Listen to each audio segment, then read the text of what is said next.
6229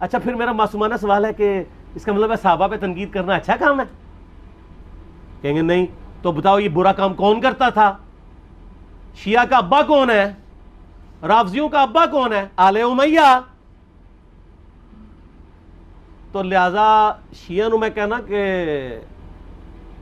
تسی شیخین کے اوپر بکواس اور تبرہ کرنے کی بجائے نا آپ لوگوں کو حقائق بتائیں کہ ٹوٹی کمند کہاں. یہ سب مجرمین آل امیہ ہے، اور یہ آل امیہ اور بنو ہاشم کی لڑائیاں نبی علیہ السلام کی بعثت سے پہلے چل رہی تھی، صدیوں سے چل رہی تھی. وہ تو پھر اللہ نے بنو ہاشم کو نبوت کے لیے چنا تو ان کو یہ پھر جیلسی ہضم نہیں ہوئی، وہ چیز آگے چلتی رہی. خیر چھوڑ دیں، ایک تلخ ٹاپک ہے. صلاۃ بر محمد و آل محمد، اللہم صلی علی محمد و علی آل محمد. ٹھیک ہوگا.